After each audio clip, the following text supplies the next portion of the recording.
Welcome back to I Ain't Got a Talent. I want to welcome Sergeant Sax, my brother. Welcome. Hey, appreciate y'all having me. When I say y'all, I mean just you though. I appreciate you having me. Nobody else is here, trust me. What about my cameraman? Yeah, right. Yeah. The cameraman, man. Shout out to the cameraman. So, thank y'all for having me. Yeah, man, no doubt, man. Definitely wanted to get you in here, man, and share your perspective, man, and, talk about these gifts, these talents. Okay. So, man, let's talk, man. What is your gift, man? What do you consider your gift or your talent that you have been blessed with? To be honest, I believe my gift / talent is to make people feel good. Okay. I feel like I used to get that question. You go to your first year of college. I can't remember what it's called, but they give you like that seminar course or whatever it was, like the intro to college course, and you just write like, what do you want to do, your goals and stuff like that. And I remember just writing down like, I just want to make people feel good. I want to make people. And I used to think doing that was going to be my reason to go to become a physical therapist.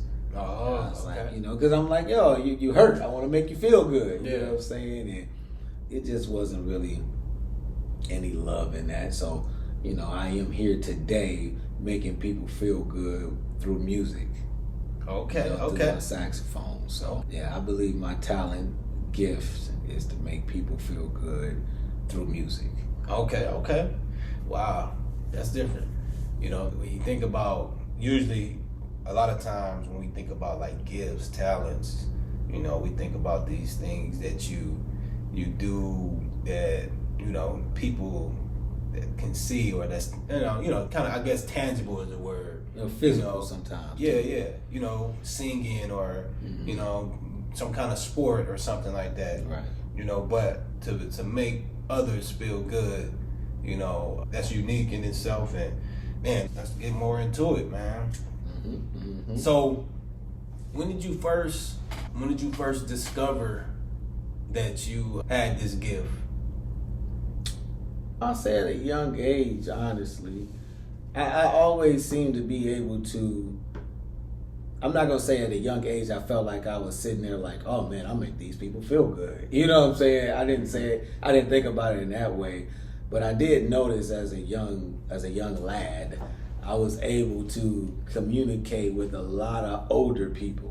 Okay. You know what I'm saying? I don't know, and I don't know if you want me to look at you or look at the camera, but okay. What do, man? Yeah, I remember just being younger and being able to communicate, like I say, with a lot of like elderly people. I mean, like 50, 60-year-old people. You know what I'm saying? Yeah. And I was able to hold not even basic conversations, like conversations with people that was way my senior, like way past my senior. And, they would be laughing at me, and they would be, every time they see me, they'll want to have a conversation. Okay, right. And I say I got it at church. Okay. Because I used to help like Sister Ruth do her thing, and I used to help in the kitchen with Sister Jessie, and so I helped a lot of older people, growing up, ushering and stuff like that. And I guess I started to realize I was able to talk to them the same way I talk to people my age. Okay, right. It may not be the same conversations, but I would get like the same reactions. Like, they, like I said, they might laugh, they'll smile every time they say. I remember, I had a lot of things with a lot of people at church. So, Brother Vernell Smith used to always be like, man, you got money, man. You got money. I wasn't number 12, 13, but I look at him and say, no, you don't want the money. You know what I'm saying? Every time we saw each other, that's how we interacted, and so that's just one of the many people, Brother King Kelly, who might thump my head, and, you know what I'm saying? And we'd be in there just playing around, but, it's just, I had that at a young age, and as I got older, I started to realize it's just people just like to be around me. And I was just like, I guess I like to make people feel good, even if it's accidental. It's not, I'm not sitting there like, I want to make you feel good. You know what I'm saying? It's just, I'm just me being me, chilling. And I started to realize people, would like to generate around me and come around me, no matter the age.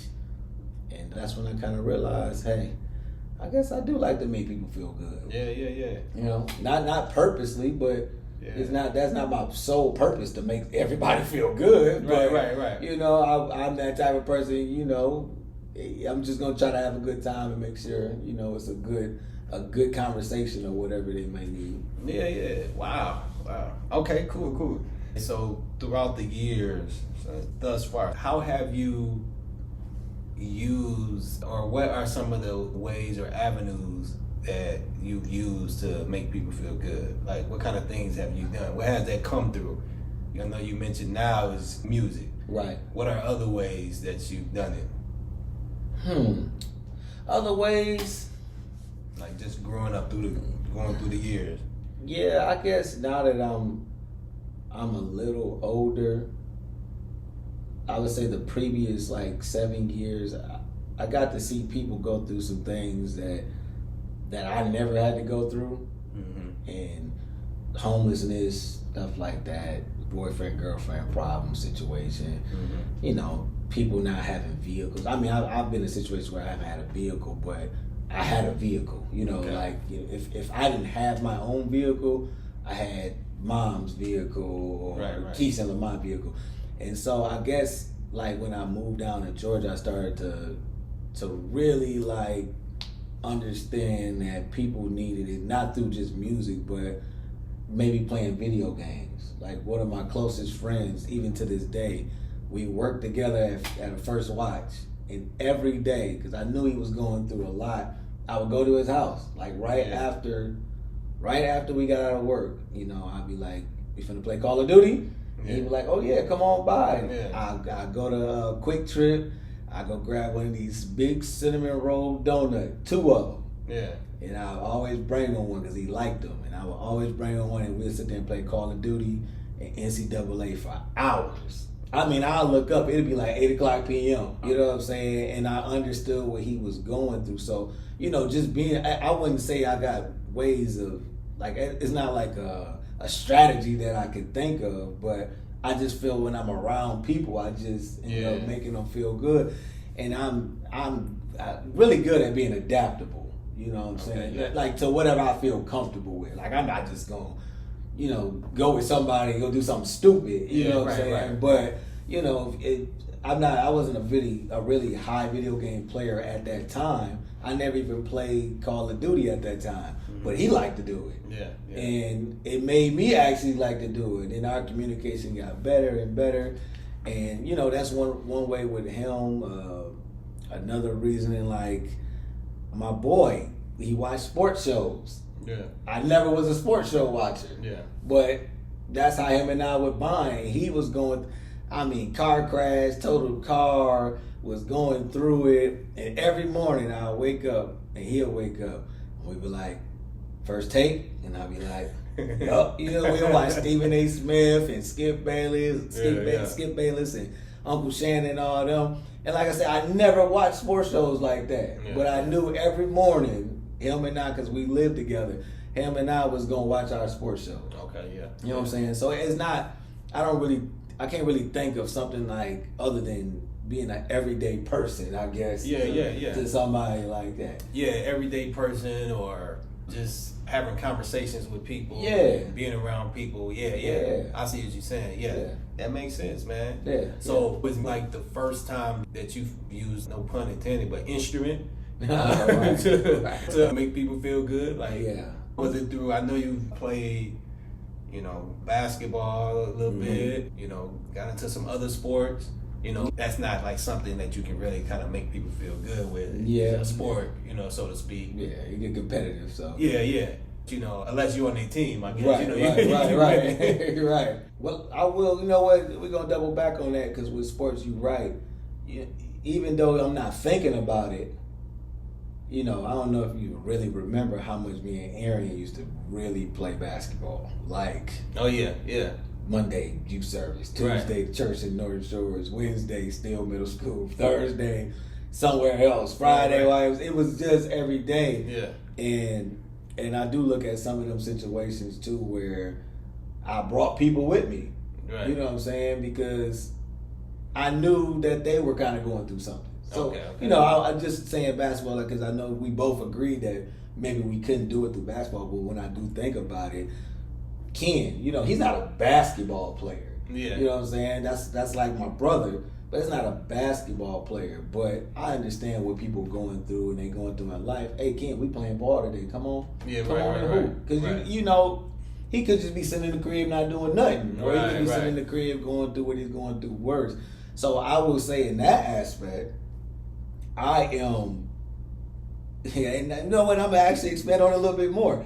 I used to get the gym open a lot at Christ Temple. And I mean, I would just send out mass texts, mass DMs. Hey, I got the gym open. You know what I'm saying? Come on. You know what I'm saying? Come and hoop. Because you know what I realized, I know Brandon and them used to do it, and Willie and them used to do it, and Jerry used to do it, and all. You know, y'all were all hoop. You know what I'm saying? And once y'all kind of like left on and moved on to y'all adult life, nobody for us was there to do it. Okay, yeah. And so I remember being in that moment where I picked it up and was like, now I will go and say Jawan, where he was staying here, and Peaches, they would do it on youth service Mondays, but the other days when people like, man, that's the only day we get to hoop is Monday, you know, I'll call up or Ken Kelly or my Uncle William, because they got keys to church, and I say, hey, or even Brandon Burrell, hey man, can you open the gym? I'm just trying to get like 10, 15 people to come hoop, and they'll do it for me. You know what I'm saying? So in that aspect, I was doing it to make people feel good because it wasn't nowhere to play ball at. You know, it wasn't nowhere to play ball. So do sports. I did it that way, and then do the instrument. When did I notice with the instrument? It took me, that I made people actually feel good, like in person, like physically seeing it. It took me until probably like Alexis's wedding. Okay, which was 2022. Yep, April. Yep. And when I did that reception, that's when I was like, okay, this actually might be alright. Like people might actually like this, you know. And even though it was mainly family and friends there, I still got a lot of compliments, and you know, people who weren't even there was complimenting me. Like, I heard. They were like, I heard. From a video or something. Or video, or people, or people was like selling it. Even like Uncle Brian, they weren't there for it. Yeah. Like Lexi, you know, they weren't there. Aaron wasn't there. So when, you know, they saw me, they was like, yo, I heard that you was, you know, doing your thing up there. You know what I'm saying? So I think that was because I probably did 3 gigs. I did an anniversary in February the last year. I did a Black History thing at my school, and then I did a birthday party for like a 5-year-old. It was like a Disney thing. But none of them really gave me that they made people feel good until I got to Lexi's wedding. After that, that's when I was like, you know, people actually liked it. You know what I'm saying? And so they attracted to it. Yeah. So that was more recently that you discovered that last year. Wow. Okay. I want to focus in on you playing the instrument now. What? So, is there a process? Well, let's go back a little bit. Talk about the instrument you play and how that all started. Okay. Yeah, talk about that. So the instrument that I play, this is, and I don't know how much time we got. Do we got a time? Like we good. Okay, so I'm trying to get this on out the way. So in the middle, I never really wanted to play an instrument. There never was a mindset in my mind like I'm gonna play an instrument. Right. I got to 6th grade at Bunker, and I remember them like saying, if you want to be in the band, like they took every class down there, like at separate times. And it was like, if you want to be in the band, you know, go ahead and get in this line. If not, get in this line. So I immediately was like, I'm getting in this line. Like, the other one was probably choir or something? Yeah, like, you know, they had them, but you didn't have to do them. You didn't have to. You wasn't required to do it. But I was like, no, I'm straight. But as I got in this line, it was very few of us. And I looked in the line that wanted to be in band, and I saw a lot of my friends in there. like Rodney Riley and then LaRue Layton and people like Bubba and all them. And so I was like, oh, y'all doing it. Okay, let's go. So, you know what I'm saying? I was like, let me slide on back in the line real quick. And I remember this true story. I went in there and the band director, it was Mr. Taylor or Mrs. Lawrence, one of them. And they was like, what instrument would you like to play? And I remember Aaron used to play the drums. Okay, The little, I remember he had the little pad thing. Okay, right. Pad. So I was like, man, I want to play the drums. Right. And he said, I made the band director look me in the eye and said, we don't have drums over here. We got percussion. Here's a saxophone. I was like, a saxophone? Like, what is this? Like, I don't even know what this is. This is what you playing. And so I was like, man, whatever. All right. So I just took it. I just went in and took it. That's a true story. I just went in and just took it and went back home and told Mama, and she had to go in. We had to go to Meyer Music and rent one. Okay, yeah. So it started in 6th grade. Okay. I'll be honest, I did not like it. Right. I was just doing it. So by the time I got to about 7th grade, I wasn't really, like I like the saxophone. I was just in it because my friends was there. But another true story, because 6th grade, you in there with all 6th graders.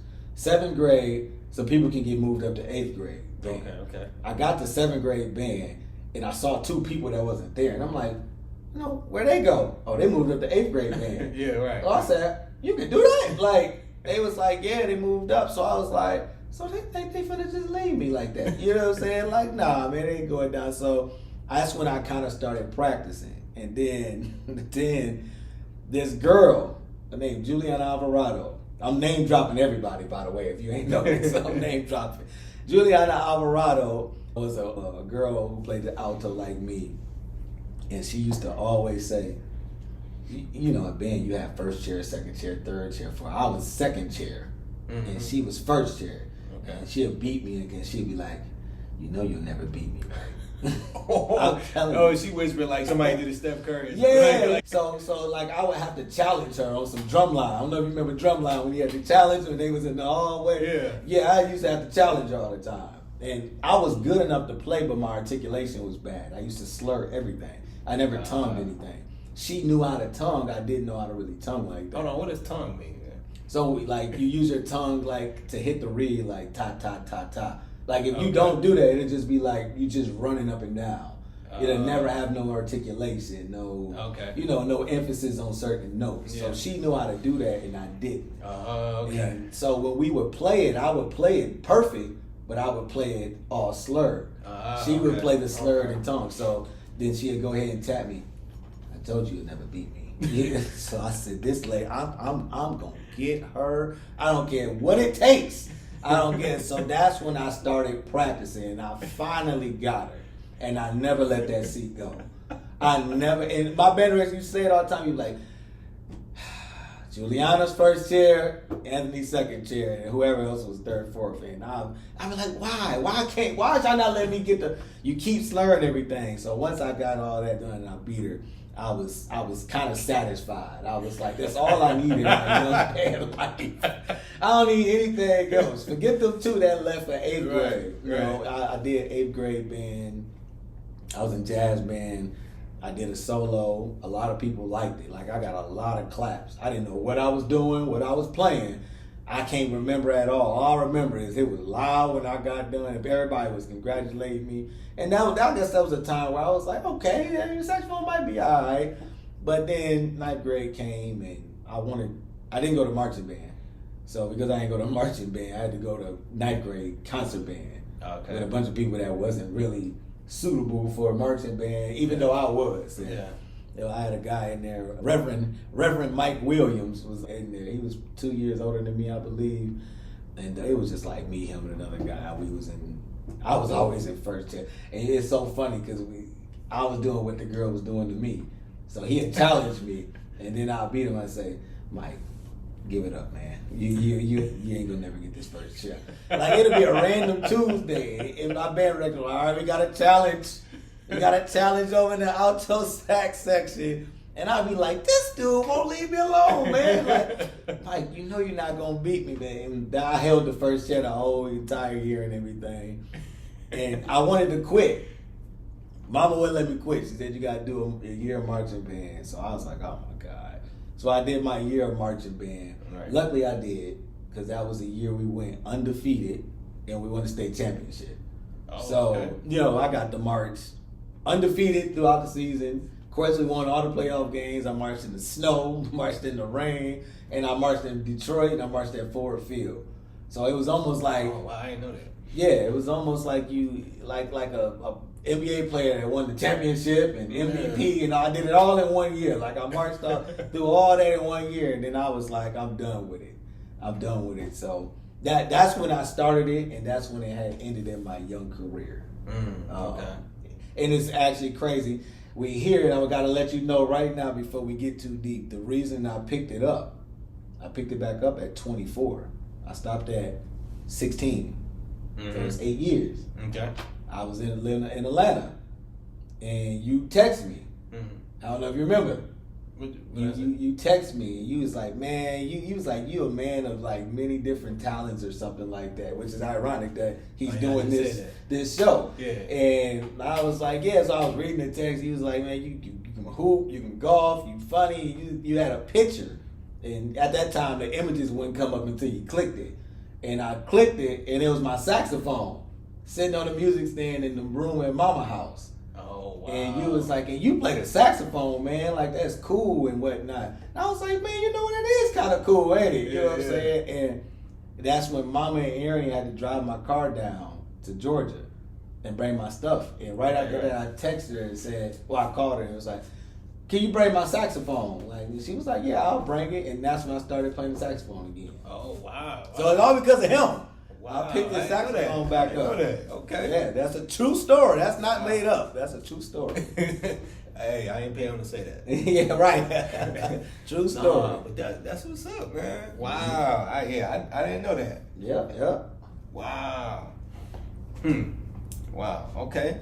So man, when it comes to saxophone, what are some of your favorite things you've done? Like favorite moments? Oh, okay. With the sax. Well, and I want to make sure I let y'all know again, I play the alto saxophone and I play the soprano saxophone now from the last question. But my favorite moment, my favorite moment would have to be probably playing at Mom's wedding. That was probably the moment of the test, the big test.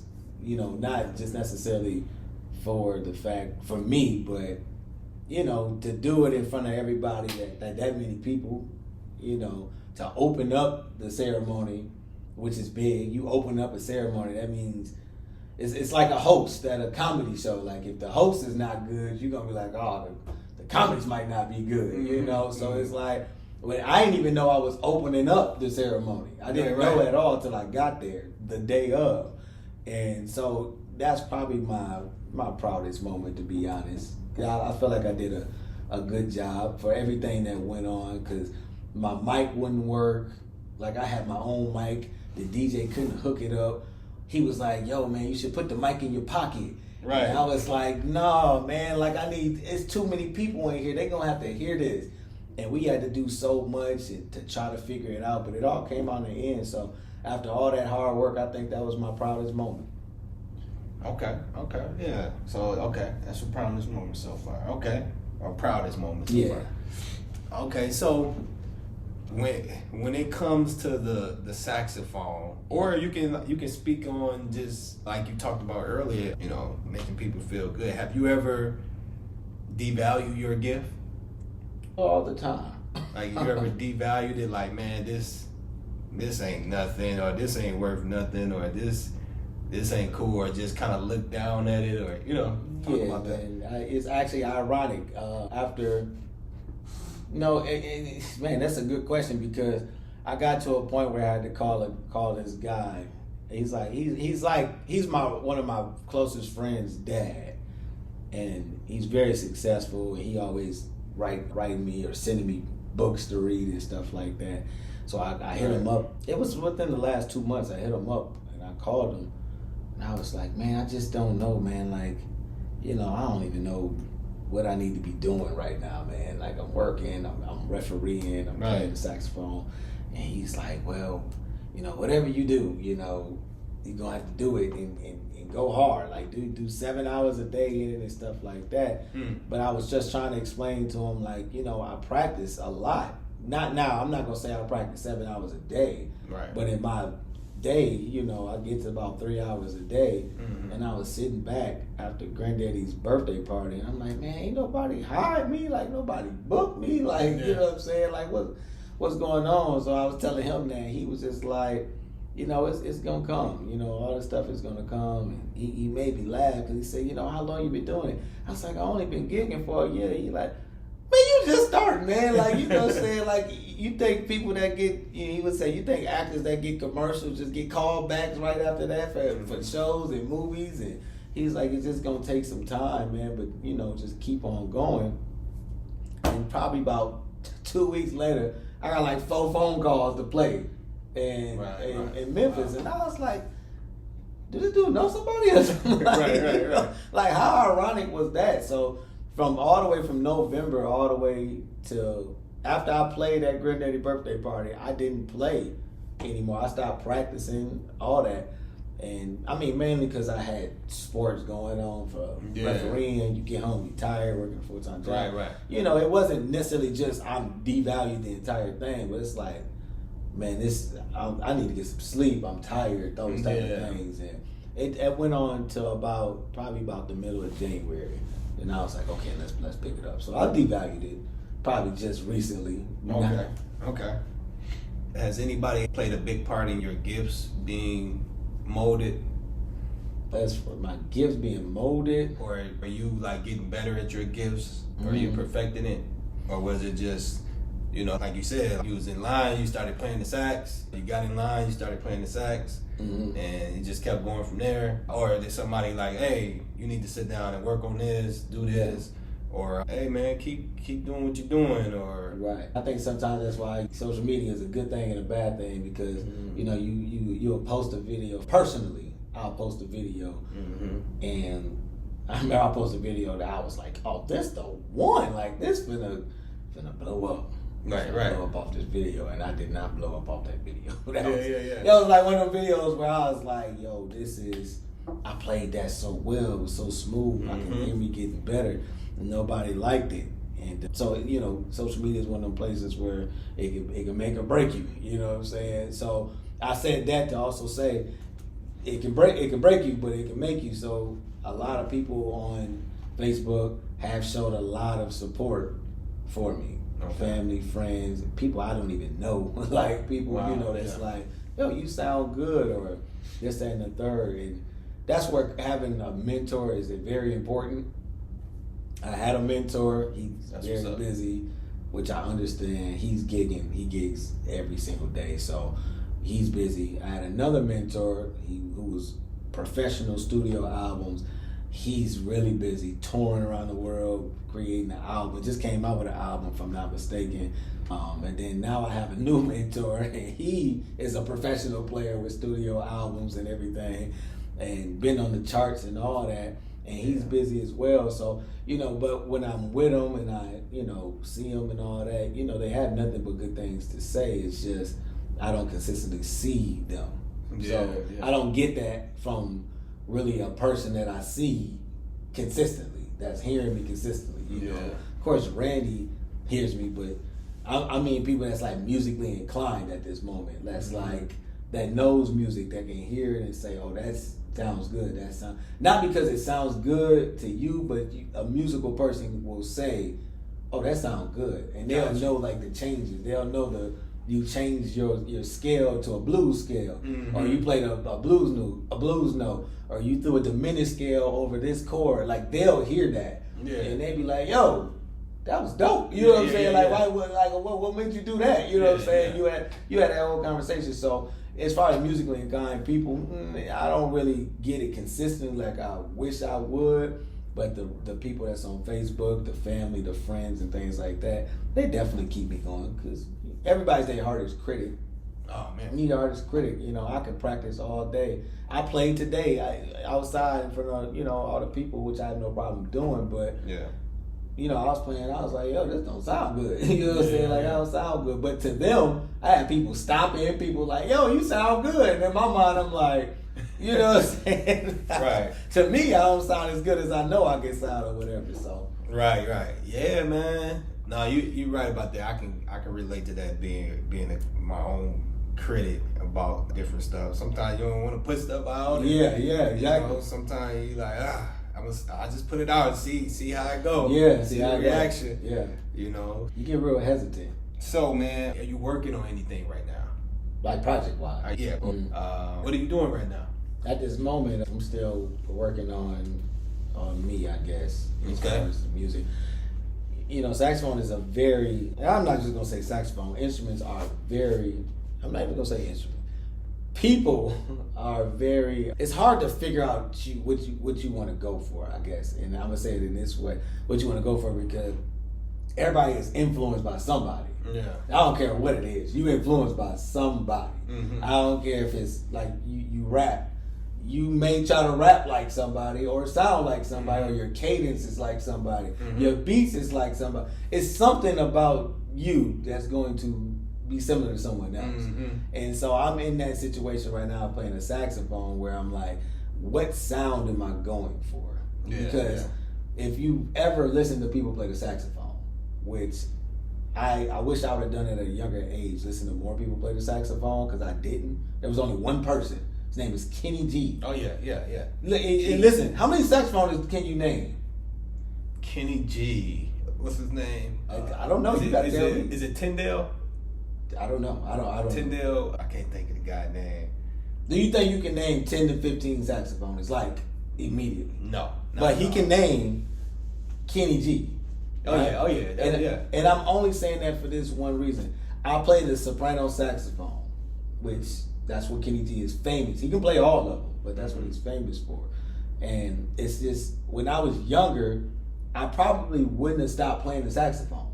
Or I would have played the saxophone and took it more serious if I knew of Gerald Albright, if I knew of John Coltrane, if I knew of Charlie Parker, Paul Desmond, Michael Brecker, David Sanborn.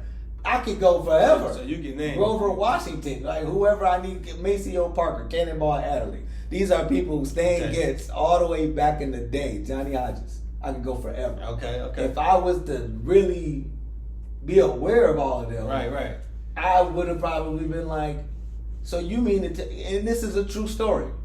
When I was at that young age, I didn't know the abilities of playing the saxophone. Okay. And when I say the abilities, I mean, it took me till I was 24. When you told me that I could play the saxophone and I picked it back up, I immediately went to YouTube and I was just like listening to people play.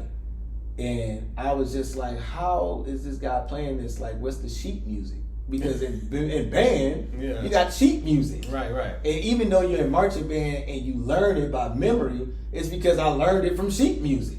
Mm-hmm. You know what I'm saying?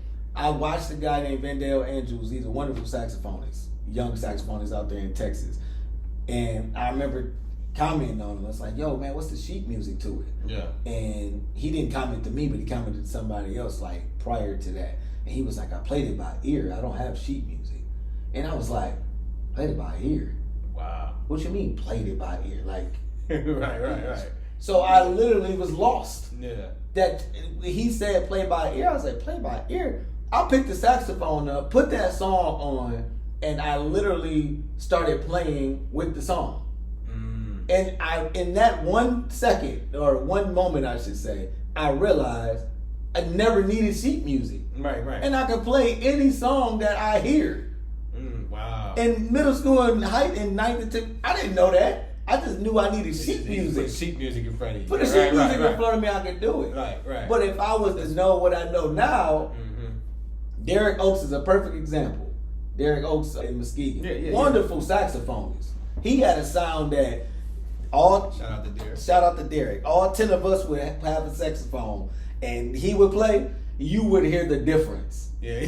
You would be like, yo, this dude is doing, how does his saxophone sound like that? Right. Like, why does my saxophone sound like this? And his sound like, and I never asked him, I never say how you do it or nothing. I just was like, he's just good. He's just good. But in all reality, that's how you made sense of it. Yeah, that's the only way I made sense of it. Nobody questioned it. Yeah. He had a sound that was, And it was something that I didn't hear because all I heard was Kenny G. Kenny G doesn't play like, a soulful type music. He's a melodic individual who does a lot of fast things, but he's just melodic with dynamics. It's nothing special. Right. Shout out to Kenny G. I'm not saying nothing special about Kenny G, but it's nothing special that what he does. Like, he just plays regular notes, but the way Derek was playing, it was like, yo, he doing something different. Yeah. And I wish I would have known that at a younger age because I never would have stopped. When my mama tried to get me play at the church so many times, We Fall Down by Donnie McClurkin. Oh, okay, yeah. I said, you got to give me the sheet music. I need the sheet music for that. How you expect me to play that without the sheet music? Yeah, right. But that's how you was talking. Nobody. That's how I was talking. Like, yeah, you don't need the sheet music. I don't need it. You can just play sounds with this instrument. I could just play it. Right, you can just play it. Now I can play We Fall Down. I've never seen the sheet music of We Fall Down ever. Yeah. I can pick up a saxophone and play it. Can a lot of people do that though? It's tough for a lot of people because the people that do what I was going through, they get too deep into it because they're going to school for it. They might do classical music. Now that's some people. Like a lot of people cannot play music by ear. Okay. I play music by ear. Yeah. But I also can read music. Okay. So it was a blessing because I can read music. Right. But if I would have known what I could do without reading it, it would have been different. And even now, it's like when I can put on a track. I just learned a Kenny G song in like 3 days. Wow. Now, when I say learn a Kenny G song, I mean learn the notes. Okay. The way he plays it, that's what you got to try to figure out how to do. And that's why I was getting to, as far as my sound, I'm looking at it now like, am I working on something? It's my sound. Because I'm going for, I want to be like me. I want to sound like me. When I play the bigger one, the alto, that's me. Yeah. That's me. Like, that's long tone after long tone after long tone. That's the sound that I hear in my head. Yeah. The soprano, I just hear Kenny G. Because that's all that I was used to hearing. Yeah. And so now all I do is, and not just that, just like you, who is not a musical, like, instrumental person, right? You never played an instrument like that. Yeah, right. You know who Kenny G is. Yeah. A dude in Memphis I work with. We was talking about Christmas music. He said, man, my mom, let me phrase it. He said, man, my mama used to put on that Kenny G Christmas music. Right. And he don't know nothing about no instrument. Right. He know Kenny G. Yeah. Another great one before we move on real quick. Randy, fiance. Don't know nothing about no music. Shout out to Randy. Don't know nothing about no music. Mm-hmm. I let her, she listened to Kenny G. I didn't used to listen to him when I first started playing. Started listening to Kenny G when I got my soprano. The song that Kenny G, I first let her hear, that's the song she coming down the aisle to. Okay. That's the song she's coming, but she done heard plenty of saxophone. Did she remember the song? Did she remember that was the first song that you played? I don't know about that. I just, when she hears it, she's like, I love that song. Okay. I love that song. Yeah. How many saxophones I done named already? Probably 10, 15? About 10. Yeah. Imagine how many songs I've listened to each individual. I probably know over 300 saxophone songs, right? That's the only one where she's been like, I like that song. Yeah. Like, and it's because it's Kenny G. It's his song, like his sound. He in airports, he in the elevator, he in the bathroom. Yeah. China, this is a true fact. I'll give you facts right there. China closes their stores to one of his songs. The gyms, the stores, restaurants. When it's time to go home, they play royalties like a mug. Oh, he's the number one selling instrumentalist of all time. He's made over $100 million. And he was one of the initial investors in Starbucks. I'm telling everything about Kenny G right now, but literally, when it's time to go home, he has a song called Going Home. And he plays, and in China, when it's time to go home at a restaurant or they're closing stuff, they play that song. And it's been like that since the 90s. Wow. Oh, wow. Since the 90s. That's a true story. We'll look it up later and I'll let y'all know. That's true story. So when I say what I'm focusing on, my soprano sound of getting like Kenny G, because when people hear it, that's what they go with. They like Kenny G. Okay. Kenny G. So that's what I'm working on. Well, real quick, Sergeant Sax, man, give them your social media info real quick. Oh, my labels and usernames? Yeah, so they can find you on social media. Every Instagram, Facebook, TikTok, and YouTube is Sergeant Sax Music. SargentSax Music. Every one of them. I'm on a couple websites too. Gig Salad, Entertainers Worldwide. I'm on those as well. So if you ever get on there and need music, because they do more than music, but if you ever see me on there, I'm on there as well. So, but Sergeant Sax Music. Follow me, man. Follow me. I appreciate it. Follow him, book him.